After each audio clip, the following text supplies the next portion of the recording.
High, আমি Priyanka's cooking passion চ্যানেলে তোমাদের সবাইকে স্বাগত। আজকের রেসিপিটা খুবই সিম্পল কিন্তু স্বাদে একদম পারফেক্ট। আজ আমি তোমাদের সাথে শেয়ার করব বিয়েবাড়ির স্টাইলের ঝুরি আলু ভাজার রেসিপি। মাত্র কয়েকটা উপকরণ আর ছোট্ট একটা স্টেপ ফলো করলে তোমরাও কিন্তু খুব সহজেই বাড়িতে পারফেক্ট ঝুরি আলু ভাজা তৈরি করে নিতে পারবে। চলো তাহলে শুরু করা যাক। আশা করি তোমাদের ভালো লাগবে। সবার প্রথমে এখানে আমি 4টে আলু নিয়েছি। এখানে আমি মিডিয়াম সাইজের আলুগুলোকে নিয়েছি। তোমরাও এইখানে নিজেদের পরিমাণ অনুযায়ী আলুগুলোকে কম বা বেশি নিয়ে নেবে। আমি এইখানে নতুন আলু নিয়েছি, সেই জন্য আমি আলুগুলোকে প্রথমে জল দিয়ে ভালোভাবে পরিষ্কার করে ধুয়ে নিয়েছি, কারণ নতুন আলুর মধ্যে অনেক বালি থাকে। তোমরাও যদি এখানে নতুন আলু ব্যবহার করো তাহলে তোমরাও কিন্তু আলুগুলোকে ভালোভাবে পরিষ্কার করে ধুয়ে নেবে। এবার আমি একটা পিলারের সাহায্যে আলুর খোসাগুলোকে ভালোভাবে কেটে ফেলে দিয়েছি। এবার আমি এখানে একটা গ্রেটার নিয়েছি। আমি এখানে গ্রেটারের বড় দিকটা দিয়ে আলুগুলোকে গ্রেট করে নেব, তাহলে কিন্তু ঝুরি আলু ভাজাগুলো দেখতেও ভালো লাগবে আর খেতেও ভালো লাগবে। যদি ছোট দিকটা দিয়ে গ্রেট করে নিই তাহলে কিন্তু ঝুরি আলু ভাজাগুলো ঠিক ভালো হবে না।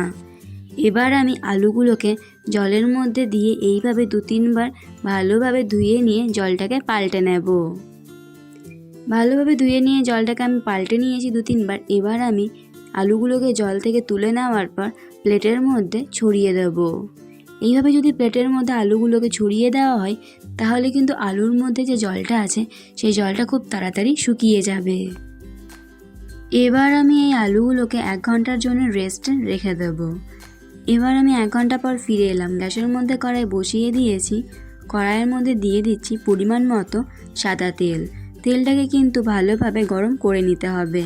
তেলটাকে ভালোভাবে গরম করে নেওয়ার পর গ্যাসের ফ্লেমটাকে মিডিয়ামে রেখে আলুগুলোকে অল্প অল্প করে দিয়ে দিতে হবে। তোমরা দেখেই বুঝতে পারছো আমি তেলটাকে ঠিক কীরকম পরিমাণের গরম করে নিয়েছি। চলো এবার তোমাদেরকে ছোট্ট স্টেপটা বলে দিই। ছোট্ট স্টেপটা হলো আলুগুলোকে কিন্তু এক একটা করে আলু গ্রেট করবে, আর গ্রেট করার সাথে সাথেই কিন্তু ঠান্ডা জলের মধ্যে আলুগুলোকে দিয়ে দেবে। যত বেশি সময় ধরে আলুগুলোকে রাখবে তত কিন্তু আলুগুলো কালো হয়ে যাবে। সেই জন্যই কিন্তু এক একটা করে আলু গ্রেট করবে আর গ্রেট করে রাখা আলুগুলোকে ঠান্ডা জলের মধ্যে দিয়ে দেবে।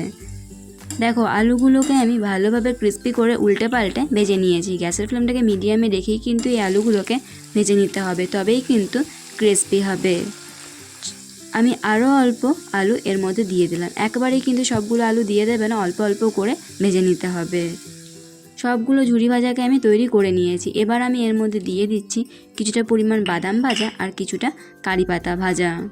এখানে যদি বাদাম ভাজা আর কারি পাতা ভাজা দেওয়া হয় তাহলে টেস্টটা ভালো হবে। এবার আমি এর মধ্যে দিয়ে দিচ্ছি পরিমাণ মতো বিট লবণ আর দিয়ে দিচ্ছি পরিমাণ মতো লাল লঙ্কার গুঁড়ো। একটু চটপটা ফ্লেভারের জন্য কিন্তু এইগুলো দিতে হবে। তোমরা চাইলে এখানে আমচুর পাউডারও ব্যবহার করতে পারো। এবার আমি সব কিছুকে ভালোভাবে মিশিয়ে নেব। সব কিছুকে ভালোভাবে মিশিয়ে নিলে তৈরি হয়ে যাবে এই ঝুরি আলু ভাজাগুলো। তোমরা আওয়াজটা শুনেই বুঝতে পারছো এই ঝুরি আলু ভাজাগুলো ঠিক কতটা পারফেক্ট আর কতটা ক্রিস্পি হয়েছে। সব কিছুকে আমি ভালোভাবে মিশিয়ে নিয়েছি। চলো এবার আমি তোমাদেরকে অল্প একটু নিয়ে ভেঙে দেখাই, তাহলেই তোমরা বুঝতে পারবে এগুলো ঠিক কতটা ক্রাঞ্চি হয়েছে। তোমরা অবশ্যই এইভাবে একবার ঝুরি আলু ভাজার রেসিপিটি বাড়িতে ট্রাই করে দেখবে।